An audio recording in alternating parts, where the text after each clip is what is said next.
Guilliman has the power. And when I mean power in arms, because in the brand new Space Marine Codex, I want to call this new lore. It has been touched on in the past, and we'll go down that road in a second. There's a lot of things to discuss with Guilliman and how many Marines he can actually call to his aid. Not Marines from different chapters, Marines from his own gene lineage. Apparently, he has more now than he did during the Great Crusade. So let's jump in and let's get waffling. Now, this information is coming from the brand new Space Marine Codex. Like I said in the intro, it's not really new lore. It is and it isn't. It actually goes into more detail than we've heard before, but we've had this before with Guilliman, and higher echelons not really happy with Guilliman's place in the Imperium now. But I'm going to put the extract in the background and we'll read it together. Since the return at the dawn of the era Indomitus, it has not gone unnoticed amongst the Imperium's highest echelons that Roboute Guilliman is, bar the Lion, the only individual in the Imperium capable of commanding the loyalty of so mighty a force of arms as a legion. And they fear this despite him being the author of the Codex Astartes and the loudest voice for breaking up the huge Space Marine legions in the very distant past. A great many of the Ultramarine successor chapters regard him as their spiritual liege. Even those that have strayed from the teachings of the Codex to some degree hold him in the highest regard. Those who are particularly learned believe that the combined strength of the Ultramarine successors may well exceed that of the Ultramarine Legion at the height of the Great Crusade. Of course, no such comments are made to the Lord Commander of the Imperium in person, and little even in his absence, lest his agents hear. What Guilliman thinks of the Space Marine's power he can command is unknown to all but the risen Primarch himself, but an individual of such awe-inspiring intellect is unlikely to have missed such detail. Now, there's a lot of things to discuss in there, and the first one I want to go to is, did the Imperium know that the Lion has returned now, or am I reading this the wrong way? Because it says, like, the upper echelons know that Roboute Guilliman bar the Lion. So does that mean, like, the higher authorities now all know that the Lion has returned? If you remember, when we go back to the last Lion book, when he was fighting Vastor and stuff like that, it actually ended with an Inquisitor Lord activating all his, like, sleeper agents, and his agents literally mobilizing them all to find out what the hell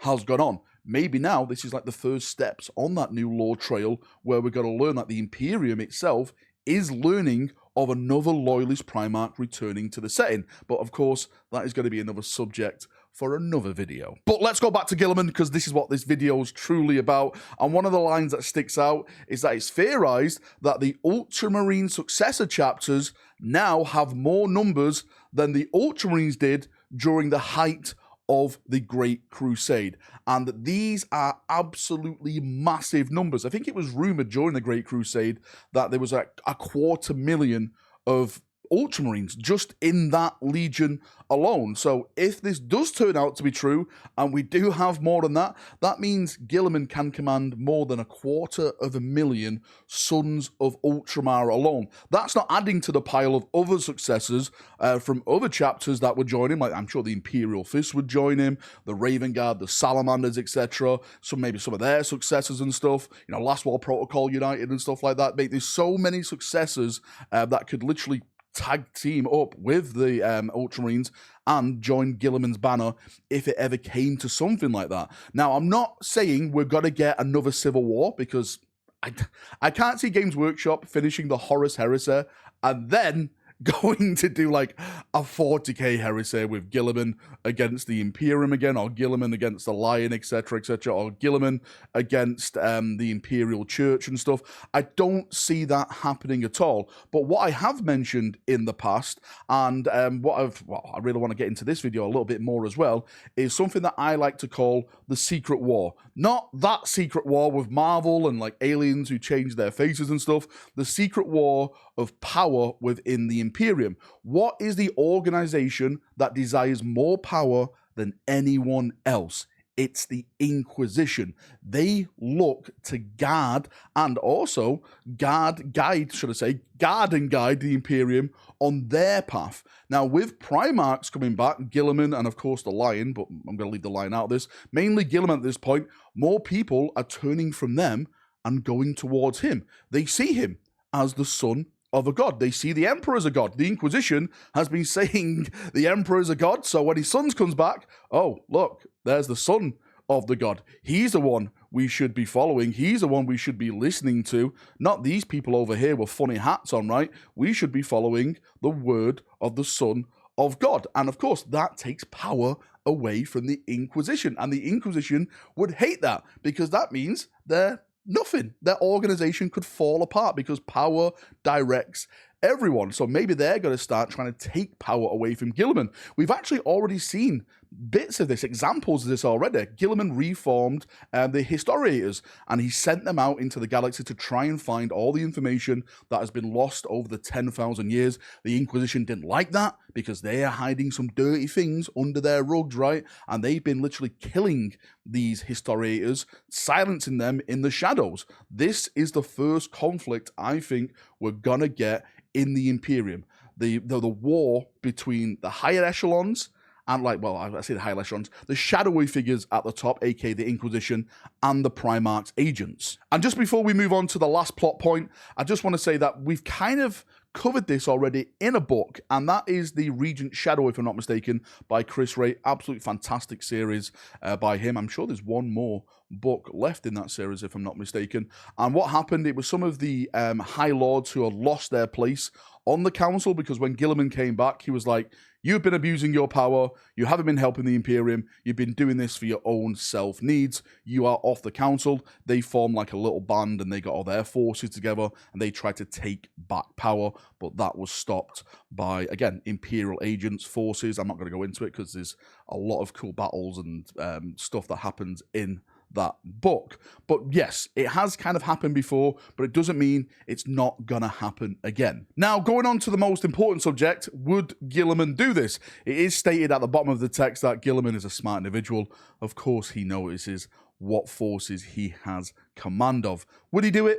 No. But then again, maybe yes. One of the things that is absolutely pointed out in the book at this moment, like the Dark Imperium series, and everything that's really focused on Guilliman as terms as a character, is he is not happy with the way the Imperium is. The Imperial Church, the Ecclesiarcha, the way that's used to control the people, this was not the future his father was giving him. This is not the future he saw for the Imperium. If the Emperor saw this, he would be furious. If some of his other brothers saw this, they would be furious. But what Guilliman is doing at the moment, he's using them in terms of battling the bigger enemy. The bigger enemy is chaos. It's the forces of chaos. The galaxy is split in half. Abaddon, his forces are doing things. With everything that's happened in the new Fabius Bio book, he's going to need all the support he can at this moment in time. So I don't see him, again, splitting the Imperium in half again, fighting against the Ecclesiarcha, fighting against the Inquisition, well, openly anyway,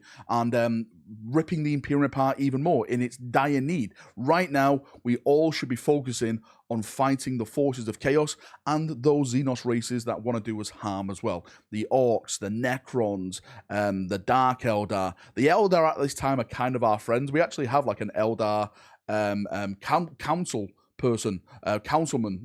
Actually, I don't even know what it is actually at the end of the day. It's an Eldar, right? There's an Eldar person on Guilliman's council, which to some of his other council people are literally just, how dare you, you vile Xenos. It's the Imperium at the end of the day, but Guilliman is working closely with the Eldar, so I'm not going to count them as enemies just yet, but you know, you should definitely purge all the Xenos, right? Because at the end of the day, they want to try and overthrow us. Again, another subject for another video. But what I'm trying to say is, Guilliman, at this point, he's not going to go rogue. He's not going to rip all the Ultramarine successors and say, let's march upon Terra itself and retake it for the Emperor, for mankind and stuff. That's not going to happen. He's too busy commanding the Indomitus fleets. He's too busy fighting the forces of chaos.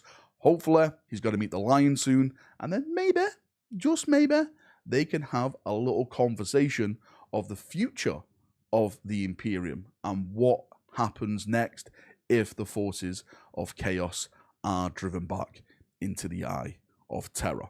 That's enough waffling for me. Thank you for coming. Thank you for watching. If you've got any thoughts, feedback, anything like that, post it down below. I'm going to have a nice little chin wag down there, as we always do. See ya. Have a great day, and bye-bye.